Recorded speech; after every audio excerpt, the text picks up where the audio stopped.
Assalamualaikum warahmatullahi wabarakatuh. Kali ini penulis ingin bahas soal organite dan jin ya. Jadi banyak orang yang merasa bahwa yang namanya organite itu nggak bakal mempengaruhi energi jin, atau kalau misalnya ada energi jin itu bakal menolak, atau ya bahkan ada yang bilang menangkal, macam-macam. Ya memang pengetahuan kita beda-beda. Ada yang tahu organet dulu, terus tahu ada namanya radionik, ada yang tahu ada istilahnya programming, memprogram kristal gitu ya, pakai frekuensi, pakai inten, pakai apa jenenge, doa. Ada juga yang pakai mantra, pakai cakra, mandala atau macam-macam gitu ya. Ada juga yang pendekatannya ada yang taunya yang dari sisi metafisik lebih dulu, jadi tahu bahwa beberapa ilmu itu adalah hasil kerjasama manusia dengan jin, jadi yang mengeluarkan ilmunya itu adalah jin. Nah, soal ilmu jin ini juga pemahamannya macam-macam. Tapi dari yang penulis ketahui, sesuatu yang tidak bisa dilakukan manusia itu biasanya merupakan bantuan dari jin. Jadi orang yang bisa membelah logam dengan tangan, membuat kertas jadi sekuat baja, itu merupakan bantuan dari jin. Ilmunya ilmu jin. Nah, untuk membedakan antara ilmu bawaan manusia sendiri dan jin adalah interaksinya. Jadi kalau ilmu jin itu biasanya kalau yang eksplisit ya itu langsung transaksi, pingin ini bayar apa, pingin ini bayar apa, kalau yang eksplisit. Ada juga yang implisit yaitu yang mengikuti yang diminta oleh jinnya. Biasanya jin sudah sangat kuat gitu ya, setahu penulis. Jinnya meminta orang-orang menjalani sesuatu ritual gitu ya. Ritual itu bisa berdoa, bisa melakukan sesuatu, bisa mengorbankan sesuatu. Ya bayarnya nggak eksplisit gitu ya. Tentu itu ya tetap merupakan suatu transaksi. Transaksi ini bisa dilakukan baik dari mimpi, dari keadaan sadar. Tapi untuk mereka yang nggak eksplisit, nah itu yang jadi agak ragu gitu ya. Kalau dari pemahaman penulis sendiri, orang barat itu jarang mengatributkan efek metafisika itu ke jin. Jadi mungkin mereka menganggapnya jin itu seperti alien ya, sebagai makhluk yang bukan dari bumi tapi dari luar angkasa. Ya mungkin benar, tapi ya kalau yang dari pemahaman penulis ya jin itu berada di antara manusia juga.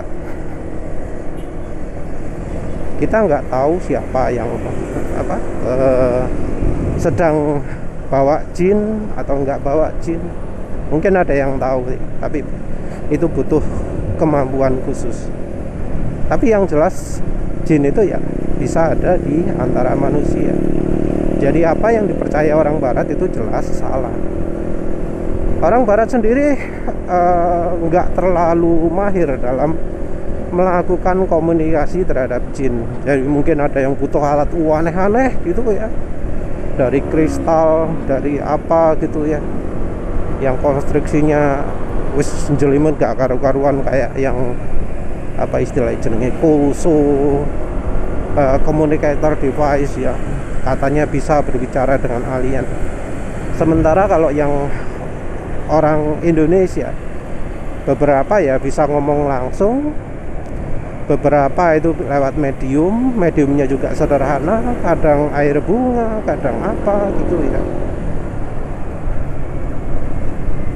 Jadi kalau menurut penulis sih level komunikasinya antara orang barat dengan orang Indonesia lebih tinggi orang Indonesia untuk yang sudah ngerti. Nah, bedanya pemahaman ini jadi bikin kerancuan ya antara efek atau interaksi jin dengan orgonet, karena orgonet sendiri datangnya dari dunia barat. Dari sisi soal kristal itu sendiri ya, orang barat itu meneliti kristal ada yang dari sisi fisikanya, oh elektropotensialnya segini, oh medannya segini. Walau ada juga yang mengandalkan terawangan, apa jenenge, dosing. Yang mengandalkan dosing ini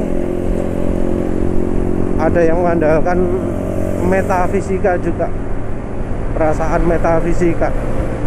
Ada yang menggunakan pandangan fisika juga. Ya sama. Untuk pandangan fisika itu mereka melalui pendekatan yang terkesan fisika ya, padahal sebenarnya enggak. Mereka melalui latihan yang lama, yang kalau untuk orang Indonesia biasanya instan ya, kalau sudah ada yang ngajari. Diajari gini sehari bisa. Atau dipinjemi sesuatu, matanya dikasih sesuatu jadi bisa lihat ya, beda ya levelnya ya. Yang jelas kalau dari sisi kristalnya sendiri, kalau di luar negeri terkenalnya adalah istilah programming, memprogram kristal. Dia pakai intent, pakai ini, pakai programming, pakai gambar, pakai tulisan dan macam-macam ya. Terus dia yakini bisa tahan ini, bisa tahan ini, nggak akan kegembur ini, nggak akan kegembur ini, bisa menghalangi ini gitu ya. Diyakini bisa menghalangi jin jahat dan seterusnya. Ya tentu kalau yang di Indonesia ya ada yang lebih direct ya, ngomong langsung ke jinnya, anak buahmu tolong ngisi nang kene, dadekno akik iki dadi ono kekuatan kayak ngene, kayak gitu ya. Jadi ya sebenarnya orang Indonesia itu lebih tinggi ya levelnya, karena kita punya apa ya, ilmu turunan dari nenek moyang kita yang ya banyak komunikasi dengan jinnya. Ilmunya anggap aja wis sama lah dengan ilmu India kuno ya, ilmu zaman perang Mahabharata.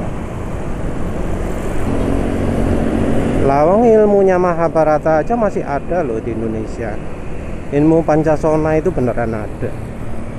Ilmu nyelam di tanah itu beneran ada. Mau bilang nggak percaya, tapi ya ada teman penulis yang nawari itu ya. Dulu aku masih zaman kuliah, ditawari, gelem nggak Pancasona? Yang jelas ada itu ilmunya. Soal kebal macam-macam ya, ada teman penulis yang pakai susuk aku nggak susu kebel ya, dijojok gak apa-apa. Demonya langsung pakai silet kan, biasanya kalau sekolah bawa silet untuk ngoroti, saat itu pakai pensil. Belum musim morotan, musim pakai silet. Disilet gak apa-apa. 17-an ada yang debus gitu ya, ditusuk pedang gak ono darai, ditu ke gulune, digawa gulune pindah dikubur gak apa-apa, iso melaku-melaku awake. Jadi masih ada lah ilmu seperti itu. Jadi ya harusnya kita sebagai orang Indonesia ya juga menyelami lah apa beda ilmu-ilmu yang dari Barat dengan yang di Indonesia. Kalau di Barat ilmu yang melibatkan metafisika disebut radionics ya. Padahal kalau menurut penulisnya itu ilmu jin. Yang jelas yang namanya kristal itu bisa ada jinnya ya. Kristal alami, kristal yang punya energi itu bisa ada jinnya ya. Kalau kita bilang kristal yang punya kemampuan menyimpan seperti itu ya, sebenarnya namanya prosesor juga bisa juga, karena prosesor itu punya sifat yang mendekati kristal alami. Prosesor, transistor, dioda itu ada kristal yang sifatnya nggak kalah dengan yang alami. Cuma kalau yang kristal sintetik, kristal buatan itu didesain untuk menghasilkan sifat yang tertentu. Tentu beda dari kristal kristal alami palsu ya. Kalau itu sudah beda lagi. Kalau menurut penulis, dioda itu lebih kristal daripada kristal palsu. Tapi balik lagi, kristal itu kalau di budaya Indonesia itu jelas bisa ada jinnya, namanya kodam. Ejaane mbuh macam-macam, pokoknya ngomongnya kodam, khadam, kodam, macam-macam lah, tergantung ejaan. Nah, enggak semua kristal ada kadamnya ya. Dan ya kalau di Indonesia ada caranya untuk mengukur kadam ini level berapa, atau kekuatannya bagaimana, atau kekuatannya macam apa. Itu ada ya, caranya juga macam-macam dan hasilnya juga unik-unik. Ada yang pakai korek api, ada yang pakai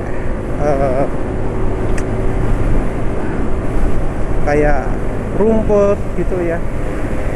Yang jelas caranya nggak akan ribet ya. Nah, dari sisi yang kita tahu lah, yang namanya jin itu bisa nempel di mana aja. Ada yang nempel lewat mantra, lewat raja. Jadi nggak terbatas hanya pada batu akik saja, tapi biasanya orang lebih suka kalau lewat batu akik gitu kan. Jadi kadang ada yang batu akik dikantongi, batu akik ditaruh di tangan, di kalung tuh, dan seterusnya. Walau ada juga yang gak usah batu akik, cuma tulisan raja tok, ini taruh dompet bawa, wis dijamin kebal bom gitu kan. Ada ya yang macam seperti itu, dan itu efeknya beneran. Ya tentu harus ada pengorbanan juga, karena yang namanya itu bayar ya, transaksi. Kalau merasa nggak bayar, mesti ono ae sing kudu dibayar ya. Jadi nggak harus batu kristal, tapi ya rupanya batu kristal yang jadi terbaiknya. Nah, Orgonet sendiri mulai dari zamannya Don Croft dan istrinya Mbuh lali sopo, itu diperkenalkan dengan kristal. Katanya kristal bisa membuat Orgonet itu lebih kuat. Sebenarnya kalau resep aslinya dari Carl Wells, itu namanya Orgonet tidak menggunakan kristal, karena Orgonet sendiri awalnya adalah dari ilmu fisik ya. Ilmu fisik artinya pengembangannya lewat eksperimen, trial error, yang kemudian ketemu gini gitu ya.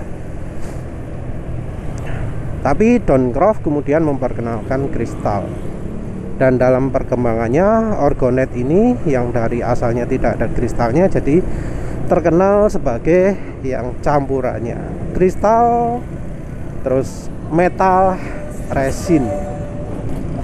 Metalnya kalau bisa cari yang ngelengkung spiral gitu ya. Terus dalam pengembangannya dipercaya bahwa kombinasi metal dan kristal, resin dan metal yang melengkung itu memperkuat energi dari kristalnya. Dalam pengembangannya awalnya kristal itu utuhan, terus jadi ada yang dipecah kristalnya. Nah, kristal itu sendiri menarik bagi jin ya. Makin baik kristalnya makin menarik. Orang Indonesia ngukur khodam kristal ya karena kristal itu bisa diisi oleh jin. Nah, ketika kristal ini berada di Orgonet campuri resin dan logam, itu katanya kristal itu jadi sangat menarik bagi jin. Jadi Orgonet itu adalah sesuatu yang sangat menarik bagi jin. Katanya itu seperti rumah ada AC-nya kalau untuk jin. Jadi kalau kristal saja itu seperti sebuah rumah, nah kristal yang ada di Orgonet itu adalah rumah yang ada AC-nya. Jadi kalau ada Orgonet, jadi rebutan dari jin-jin yang ada di satu tempat, dan nanti jin yang terkuat akan berdiam di dalamnya. Nah, tapi tunggu dulu, itu kalau posisi kosong. Sementara itu pembuat Orgonet sendiri biasanya adalah praktisi metafisika, entah yang model barat, entah yang model Indonesia. Kalau yang model Indonesia seperti penulis bilang tadi, ya wis ngerti, so ngomong langsung, so berkomunikasi, bisa minta spesifik, oh jaluk sing kayak gini, jaluk sing kayak gini. Nah, sementara kalau yang barat lebih meraba-raba. Jadi kalau yang barat sendiri malah sempat terjadi konflik antara pembuat Orgonet satu dengan yang lain. Masing-masing ngomong caranya lebih baik, selalu ngomong oh yang lain itu menghasilkan energi yang buruk. Kenapa bisa seperti itu? Ya karena mereka mengukurnya menggunakan metafisika, menggunakan mata batin yang sebenarnya merupakan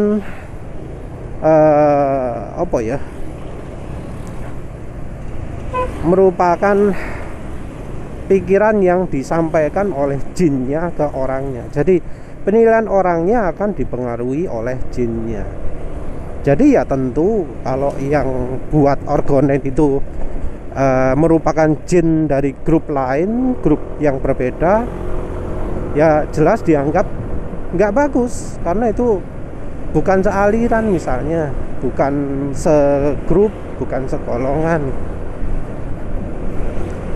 Ya jadi dianggap jelek ya. Walau mungkin ada yang mungkin netral juga. Ya sama kan seperti manusia. Ono sing netral, ono sing konco, ono sing musuhan, kayak gitulah. Ya seperti itu ya komplikasinya. Makanya penulis sendiri tidak tidak berani main-main seperti itu, karena penulis sendiri bukan praktisi. Penulis sendiri nggak tahu, nggak bisa komunikasi, nggak ada niatan untuk komunikasi, nggak ada niatan untuk memanfaatkan yang soal jin-jin gitu. Walau mungkin ya hasilnya bisa luar biasa ya, misalnya nanti orgonetnya bisa bikin orangnya kebal, bikin orangnya itu jadi menarik bagi lawan jenis, bisa membuat orangnya itu jadi dihormati oleh orang lain jadi selalu kalah omong, jadi karismatik, ngomongnya jadi cetong, bahkan kalau perlu sampai bisa berbahasa asing secara lancar, jadi bisa punya pengetahuan macam-macam. Mungkin itu ya kalau kita lihat dari yang sudah ya bisa sampai seperti itu. Tapi ya yang penulis takutkan adalah ya itu tadi, komplikasi.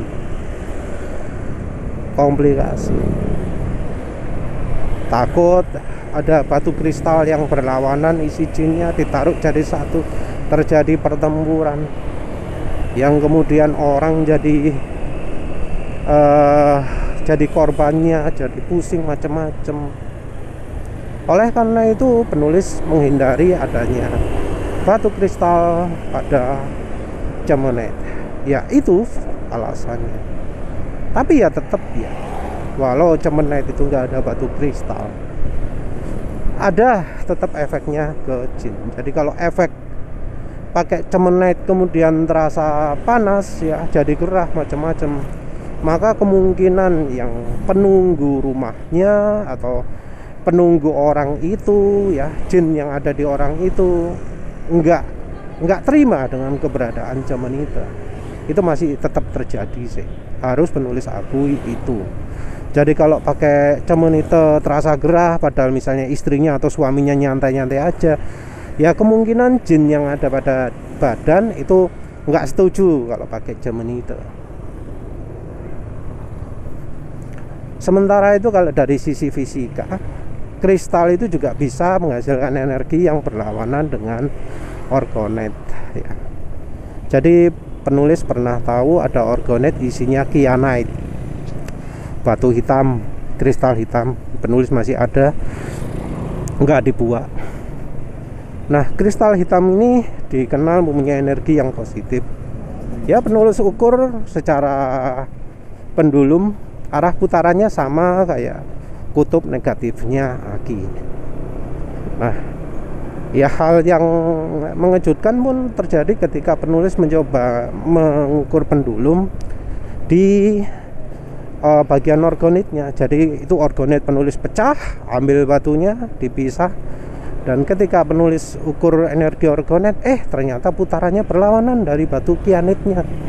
Jadi secara fisika energi orgonetnya justru berlawanan dari kristal yang ada di dalamnya. Oh iya, untuk mengukur keberadaan jin pada orgonet bisa dicoba menggunakan orgonetnya sebagai pendulum.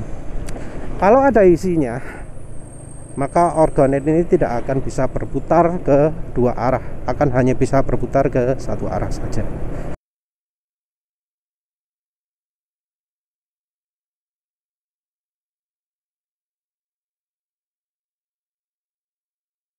Ya wis, itu saja. Terima kasih sudah menonton. Assalamualaikum warahmatullahi wabarakatuh.